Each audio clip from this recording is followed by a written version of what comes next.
can I begin with the initial justifications for immigration? Because it seems to me at this point they have all fallen through. So the first one is we need immigration because the birth rate is too low to provide GDP growth and various other things. And so on the concept of GDP growth, where is it?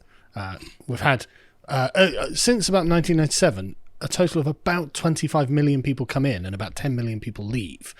Most of those have been immigrants themselves, emigrating back. But this has left us with about 15 million people up from where we were in the 90s, and everything's falling apart. The GDP is completely flatlined. The services don't work. Good luck getting an appointment on the NHS. It's horrific using the trains. It is horrific driving anywhere in any cities. If immigration is the solution to our problem, 15 million people up should be providing us with lots of solutions, but instead it's created many more problems.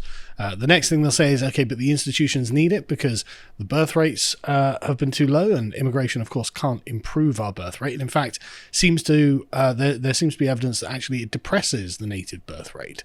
So actually bringing people in is making more of the problem worse, and is putting us into what is coming close to a kind of doom loop where we're just committed to this. And of course, then they say, well, the immigrants have more children. Kind of true, but only for the first couple of generations, and then it turns out they become westernized, and the same incentives that apply to us also apply to them because it turns out they're still human. They also need healthcare, they need housing, they need all of those things that they have been brought in to help us with, and so that hasn't solved any of the problems.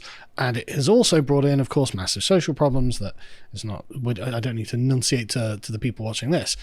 So I think that the arguments for immigration have just fallen completely out at this point. Could I say a few things about that? Of course you can. So on the topic of birth rates, I think there's actually a lot of fracturing within the right. There are some people who are saying that birth rates are the most significant thing. And I think it very much depends on where you are in the world. If you're in the United States, I think there's a case because they have enough space for it. But in Europe, it seems inappropriate because we've naturally had quite a static native population in the first place. And I also think that the character, particularly of England and Britain more generally, is that of an agrarian society. We're, the Garden of England. And I think that if we concrete over the country, we lose part of the character of who we are. And also this notion that we've got to churn out people just so the graph looks better is absurd to me. I mean, I'm more concerned about quality than quantity, in my opinion. And I think that when people talk about people having fewer children, one thing that they do miss is that it's more of an economic consideration and also a life strategy. We look at this in psychology. People who have more resources tend to have, and a good quality of life, tend to have fewer children and direct their resources to greater benefit of those few children. So they're putting more eggs in one basket, sure, but child mortality is not what it used to be. And actually, I think it's much better to put a lot of focus on raising the children you do have very well, rather than having a large brood of feral children. So I kind of want to pick up on your point about the population stability. And yes, that was the case for a long time. But what really threw this off was the baby boom, because it set up this large increase in the population, which then filtered through the economics for the next 30 years and enabled us to do things like have a welfare state, which worked on the assumption there would always be more people, and therefore we can make it very unbalanced in the payout to the old people. And then what happened is that the baby boom got old and they started drawing on the pensions. Also, life expectancy increased. Yeah, and life expectancy increased. But you built a system that relied on growth at this point. So in order to carry on with the boom of Gibbs, you've now got to increase population forever. And so you can't really turn to that stability. We don't do what the rest of the world does, which is to base our family units around multi-generational families, which inherently has a lot less need for pensions, welfare, and even medical care, because most medical care, it's, I hear stories about, somebody went round to their mum's house and their mum's arm had swollen up and it was like 3 foot across and purple. And it's like, Mum, do you think you should maybe go to the hospital? It's like, oh yeah, maybe I should actually. A lot of that stuff gets caught very early if you've got people around you. And so even the medical bills come down if we were less atomized than we were. That's a big part of the problem. So actually a lot of what's going on with mass immigration is to try and compensate for the fact that the baby boom was a once-off thing. Yeah. I very much agree, yes. And there is one thing I would like to add to that, and it's sort of a cultural thing that I think particularly in northwestern Europe and rather than the Mediterranean, I think when you think of multi-generational things, you think of Italians where they've got 3 generations under one roof. Well, them and the rest of the entire world that is outside the West. That's true. But I think in northwestern Europe in particular, I think the perfect example of this is how the Vikings dealt with young people. They sort of sent them off into the world to make a name for themselves, and only then can they come back and settle. And I think that we've still got an element of this in our culture to a certain extent. And it's not to say that I want people not to take care of their family. I love my family, and I'm going to make sure I I'm there don't for them want in to their be old age. living with them. I'm not going to, Dan, I'm not going to do it. You can adopt your parents as dependents in your household not if you me, want. obviously. I'm talking about other people.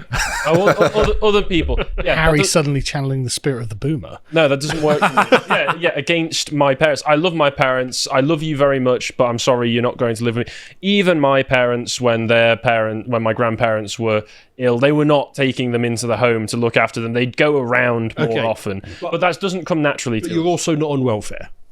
No, I'm not on welfare. Yeah. So, And I don't want my family to be on welfare, but Well, exactly. I'm not taking them in because that's basically multi-generational welfare. You want to talk about older generations leeching off of their children? To me, basically subsidizing your own parents when they're too infirm to look after themselves, so you bring them into your home so they can like longhouse you. well, the way that it should That's not- work is that's that not they, how it's they ever pass worked the in this home part to of you the and you world. support them in old age.